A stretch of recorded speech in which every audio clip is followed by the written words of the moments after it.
Hello, welcome back. Again, I'm Frankie Griffin. Time to prepare for that real estate exam. Got to get it behind us. And we want to look at some practice or review questions in this video dealing with some land use controls. Fun stuff. So let's see how we do. Let's jump right in. Let's see. Number one, a property owner passes away without leaving a will or any known heirs. What will happen to their property? So they died without a will and without any known heirs. Let's see. A says it could be sold at auction. I don't think so. B, it will revert to the state through Escheat. Well, I think that's probably the right answer because that's what's going to happen. But let's see. C, it will remain unclaimed indefinitely. No. D, it will be given to the nearest neighbor. No. I hope you can see, at least C and D, you can kind of rule out completely as being ridiculous. And I think you'll find all the way through the state exam, at least a couple of these answers you can usually just throw out right off the bat. But anyway, I think the answer is B, and it is. That is the definition of escheat. Someone dies intestate or without a will, and the state cannot locate any heirs or any legal heirs, then the state will take possession of the property. The property reverts over to the state via escheat. Number two, a local government decides to widen a public road and plans to take part of a homeowner's land. What principle would allow for this? Talking about, can the government take private property? Could the government take some of your property or all of that property? And what do you call this? Well, that would be, let's see, A is police power. No. B is eminent domain. That's exactly what it is. C is inverse condemnation. Now that's interesting. Might want to talk about that. But D is a zoning variance. Obviously that the question is in fact the definition of eminent domain. The government does have the right to take or possess private property for public use. There are conditions that have to be met, right? It has to be for public use and just compensation must be paid. That is eminent domain. This eminent domain. Now you'll notice if I back up to this again, in C it talks about inverse condemnation. First of all, condemnation, and you could see that term on the state exam. Condemnation is dealing with eminent domain. It's really the same thing. It's just condemnation is the legal procedure exercised by the state to take property via eminent domain. So if you see the term condemnation in the question or on the exam, you know that's dealing with eminent domain. So what is inverse condemnation or eminent domain? In fact, I think I got a question coming up on that a little bit later. So I'm not going to go any further into that. But if you're not familiar with inverse condemnation, that's going to be important for you.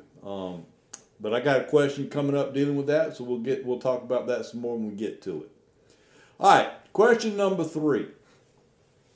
A homeowner lives in a residential area but wants to operate a small retail store from their property. What must they apply for? A, spot zoning. B, a variance. C, a buffer zone. And D, a moratorium. Obviously, if they're in a residential area, that would you'd have to assume they're in an area that's zoned for residential use. And for them to operate or run a store from that property, which would be a commercial use, it's not currently zoned for commercial use. So the only way you could potentially get away with doing that, you would have to apply for a variance. Y'all, in effect, when you apply for a variance, you're requesting that they rezone whatever the current zoning is into some other zoning that would allow you to do what you want to do. So if you're in a residential area, that means it's zoned residential. In order to do something commercial, like operate a retail store, that you're going to have to request a variance. And if they approve it, then obviously, then you could absolutely do what you want to do. But that's what a variance is. It's basically a request to change the zoning criteria. Number 4, a buyer discovers that a neighboring factory is causing noise pollution in a residential zone. How might this situation exist legally? So you got a residential zoning area, zoned residential, but you got a factory that's apparently in or very close to this neighborhood, which would not be considered residential, and it's causing a lot of noise pollution. And again, the question is, how could this situation even legally exist? Well, A would be spot zoning. I don't think so. B would be through non-conforming use. That could happen. A zoning variance. I don't think so. And moratorium, no. So I think the right answer here is going to be the non-conforming use. It is. And basically, non-conforming means that, in effect, the owner of the factory was complying with the current zoning laws when they put the factory there. After the factory was already built and been there, maybe been there for many years, they changed the zoning to residential. Well, because they were already there, and at the time they were using it legally according to the zoning requirements. They're in essence, they're going to be grandfathered in, meaning they get to continue using that property even though it does not currently conform to the current zoning requirements, right? So that's what non-conforming use is, where you can legally use a property in a non-conforming use, meaning it is, even though it's not currently zoned for the use that it's currently being used for. That's the only way you could get by with that today. All right. So number 5, a developer is planning a subdivision and must submit plans for streets and utilities. What governs these requirements? Well, that's kind of an easy one there, I would think. But let's see. Building codes has nothing to do with subdivision plans. Subdivision regulations sounds pretty good to me. Zoning ordinances, the zoning has nothing to do with the planning of a subdivision. Other than it have to be zoned residential, but that's not what they're talking about here. And environmental impact reports, no. Again, the question is, a developer is planning a subdivision and must submit plans for streets and utilities. What's governing the requirements on how the streets and utilities must be put in place? That's going to be the subdivision regulations, I believe. Yeah, that is the subdivision regulations. I don't think that's too big a deal. Number 6, a landowner's property value decreases significantly due to new zoning laws. What legal action might they pursue? So a property owner's property value has significantly dropped. They've lost a lot of value due to new zoning laws. So apparently the government has changed the zoning laws, and now that has had a very significant and negative impact on the property owner's property value. So the question is, what legal action might they being the homeowner pursue? Well, they could request a variance. I don't think that's going to help. B, eminent domain. No, because they're not taking the property, right? The state's not taking the property. Problem is what the state's done has caused or created a situation where maybe they can't use the property the way they wanted to, or at least, or in this case, has certainly created a huge or a significant loss in value. But they have not taken the property. But C is inverse condemnation claim, or D, police power challenge, meaning you can challenge it. Y'all good luck challenging the state on anything they decide to do, or the government, that is. Y'all, the right answer here is inverse condemnation. In fact, I kind of was touching on this a little bit earlier.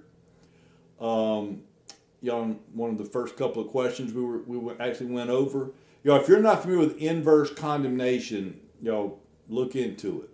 But I actually included the definition of inverse condemnation. It said it occurs when the government action or regulation effectively takes private property but without formally exercising eminent domain and without providing just compensation to the property owner. So again, the state has not taken the property. Therefore, they didn't pay for the property because they didn't take the property. So eminent domain really does not exist here, not in this situation.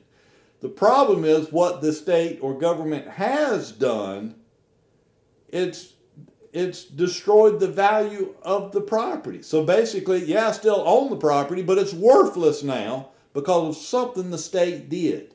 Y'all, that's called inverse condemnation. And in a situation like that, as a property owner, I could file a claim. If I can show that because of what the government's done, in this case, this regulation or this law that they passed, that's what created the loss in value, then I could file an inverse condemnation claim. Y'all be familiar with that. If you're not, again, look into it some more. But you could certainly see questions about inverse condemnation. All right. Number 7, a property is located in a floodplain and the owner wishes to build a home. What must the owner obtain? First of all, you got to scratch your head. Why would anybody want to build a home in a floodplain, for crying out loud? But irregardless, the question is, they want to build a home in a floodplain, so what must the owner obtain? A, a zoning variance, got nothing to do with zoning. A building permit with floodplain compliance. Well, that seems like something that might be required. A special use permit, no. Moratorium waiver, no. So I think the answer is B. That's a building permit with floodplain compliance. And again, just for illustration here, I did include a definition of what is this building permit with a floodplain compliance. As it refers to a specific type of building permit, so it is a permit issued to the property owner who wants to construct, renovate, or make significant improvements to a structure located within a designated floodplain.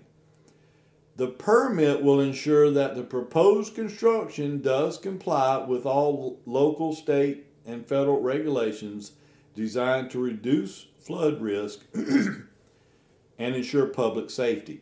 So obviously, if you're going to do this, if you're going to build in a flood zone or a floodplain, then you will have to get a permit, a building permit with floodplain compliance, which obviously proves to the government that it's not going to affect or have any issues with flooding, safety, and stuff like that.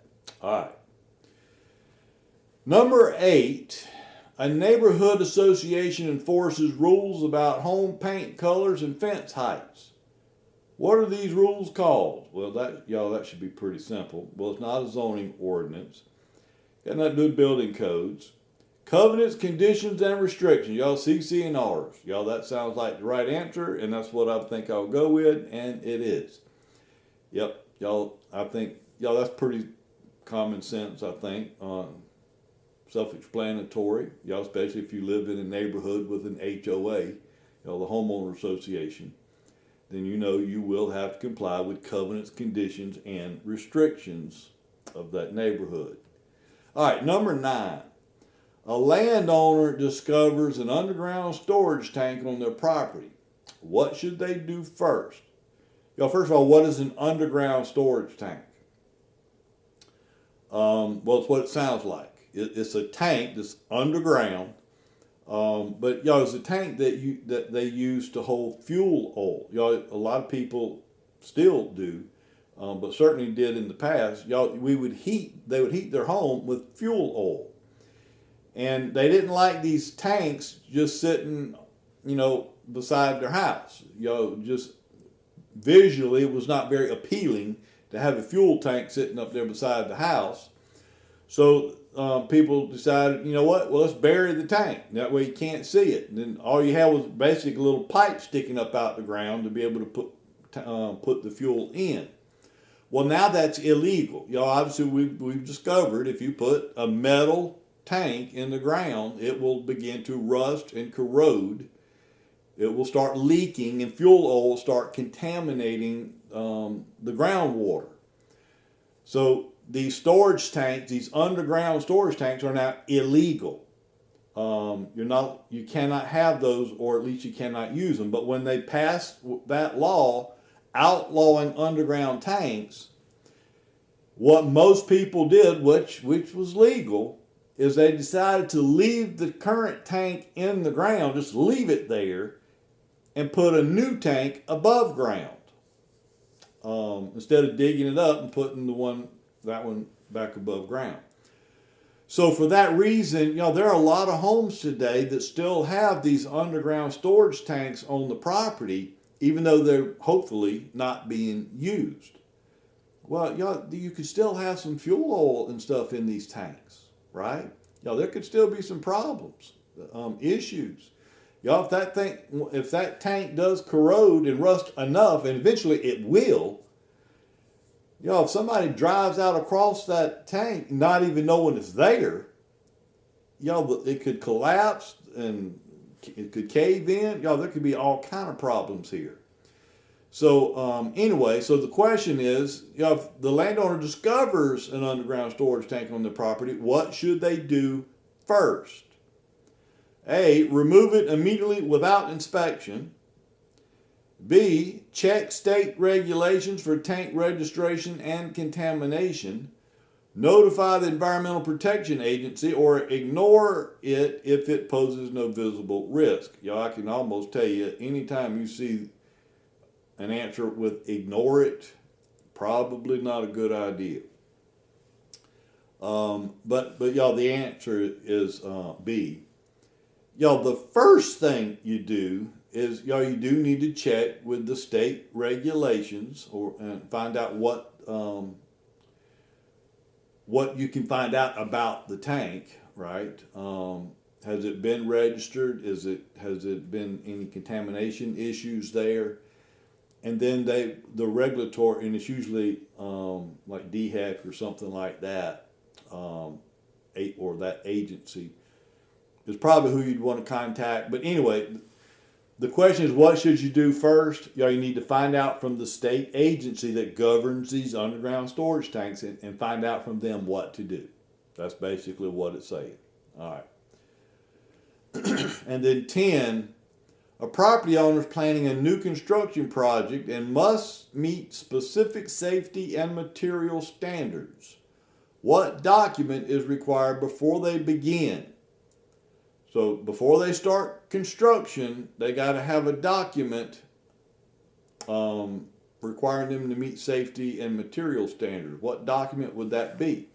Zoning variance? Nah. Environmental impact report? Nope. Building permit? That's the one I'd go with right there. You do have to have a building permit. This is something I will tell you as a real estate agent, and certainly when you get your license, you better pay attention to it. This gets a lot of real estate agents in trouble every year. I see about it. I see it I hear about all the time. You know, in order to construct, build, renovate in some cases, you have to have a permit. Even if the homeowner does the work themselves, which if they own the home, they don't have to be licensed. They can do the work themselves if they feel like they need or want to do the work themselves. But you still have to have a permit. You cannot be doing a lot of these renovations and certainly additions without a permit. And if you're not sure what kind of work requires a permit, you need to call the building department before you do any work and say, hey, look, just for example, hey, I'm planning on replacing my deck. I need to replace some of the boards. Some of the boards are rotten. I'm going to replace the deck. Do I need a permit for that? And then let them tell you. Y'all will tell you that will vary from one municipality to another. Some require permits, some don't. But you better find out about it. Where a lot of real estate agents get in trouble is they never find out about these building permits. For example, if there's a shop or a large shed that they built in their backyard, you see it all the time. You got to ask the question, homeowner, did you build that or was that there prior to you getting here? But either way, you better find out, was there a permit for that shed? Right? That's construction, or that shop, whatever it is. That's construction. And you better ask the question. Make sure they got a permit. And just because they say they did, y'all kind of adopted a policy of mine.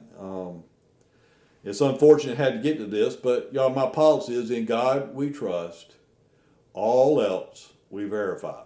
In other words, I don't believe anything anybody tells me anymore. It's pretty sad, but that's just the way it has to be.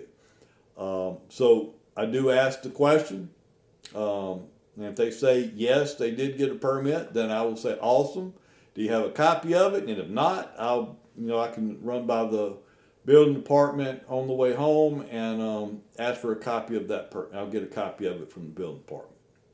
But anyway, you better verify this kind of stuff, because this could get you in trouble for sure. All right, those are some review questions, and I'll try to keep some of these videos short, because it's not much fun listening to a long video, I don't think. So we'll keep this short. There are other videos we've already done. There's more to come. But we hope this was a very helpful video for you. But at all costs, whatever you do today, make sure you shine for Jesus.